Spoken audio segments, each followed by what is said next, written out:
Fellow Christian, good morning. The Lord is good and all the time.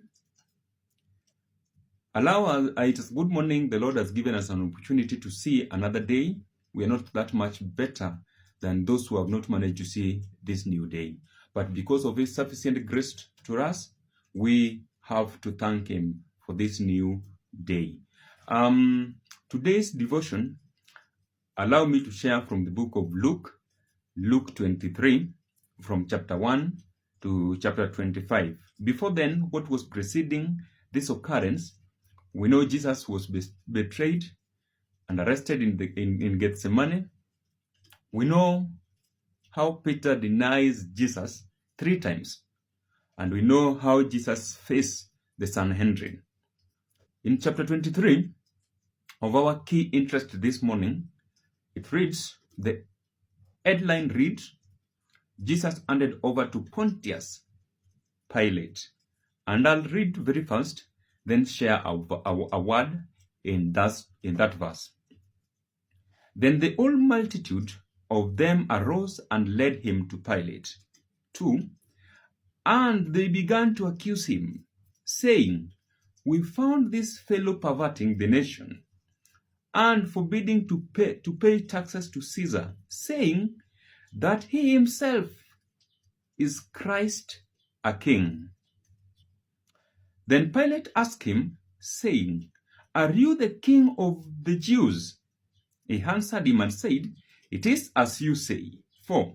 So Pilate said to the chief priest and the crowd, I find no fault in this man.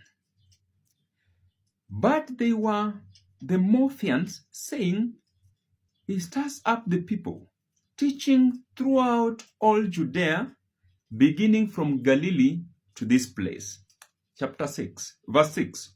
When Pilate heard of Galilee, he asked if the man were a Galilean. And as soon as he knew that he belonged to Herod's jurisdiction, he sent him to Herod, who was also in Jerusalem at that time. 8. Now when Herod saw Jesus, he was exceedingly glad, for he had desired for a long time to see him, because he had heard many things about him, and he hoped to see some miracle done by him. 9. Then he questioned him with many words, but he answered him nothing. And the chief priests and scribes stood and vehemently accused him. Then Herod, with his men of war, treated him with contempt and mocked him, arrayed him in a gorgeous robe, and sent him back to Pilate. That very day, Pilate and Herod became friends. Listen to that point in verse 12. That very day, Pilate and Herod became friends with each other, for previously they had been at enmity with each other. 13 says, then Pilate, when he had called together the chief priest, the rulers and the people, said to them, you have brought this man to me as one who misled the people. And indeed, having examined him in your presence, I have found no fault in this man concerning those things of which you accuse him. No, neither did Herod, for I sent you back to him, and indeed nothing deserving of death has been done by him. 16. I will therefore chastise him and release him, for it was necessary for him to release one to them at the feast. 18. And they all cried out at once, saying, away with this man, and release to us Barabbas. 19. Who had been thrown into prison for a certain rebellion made in the city, and for murder. Pilate, therefore, wishing to release Jesus, again called out to them for the second time. But they shouted, saying, crucify him! Crucify him! Then he said to them the third time, "Why? What evil has he done? I have found no reason for death in him. I will therefore chastise him and let him go." Pilate making his judgment. Pilate, after realizing that indeed Jesus has done no evil equal to death sentence, he decided to let him go. But the people were shouting at the top of their voices, "Crucify him, crucify him." In verse 23, but they were insistent, demanding with loud voices at the top of their voices, that he be crucified. And the voices of these men and of the chief priest prevailed. 24. So Pilate gave sentence that it should be as they requested. That is where I want us also to connect with something in the Garden of Eden. Remember, after Pilate telling the people, making his true judgment, that I'm not finding a reason why this man deserved death.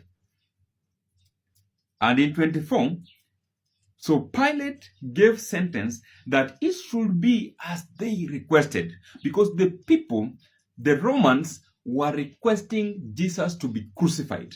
And as they were doing that, they were requesting Pilate to release for them Barabbas. Let us connect this.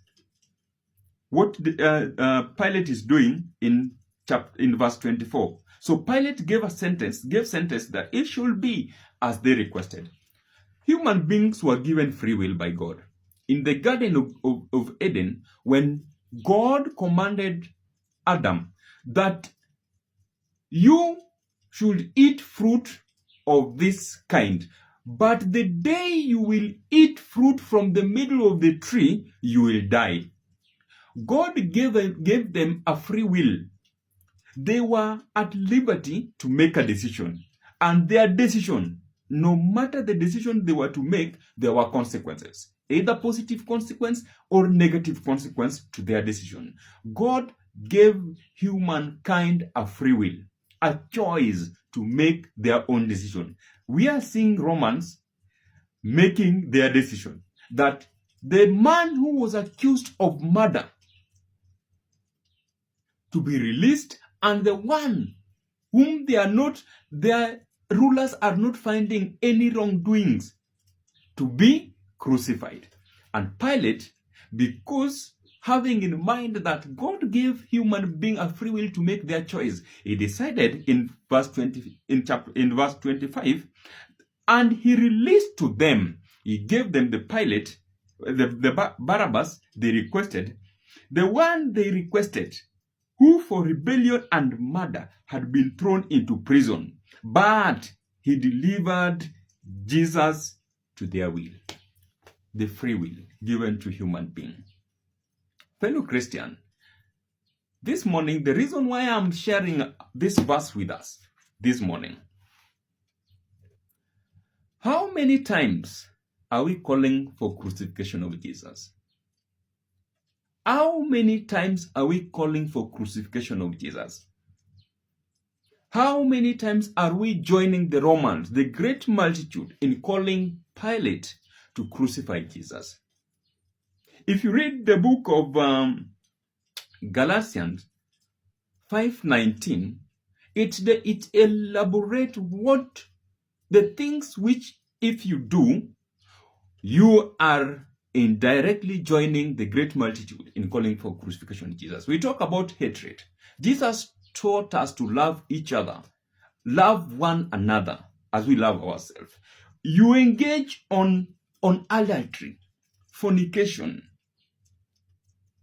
jealousy. We are a jealous generation. We only want what is best for us. Self-ambition.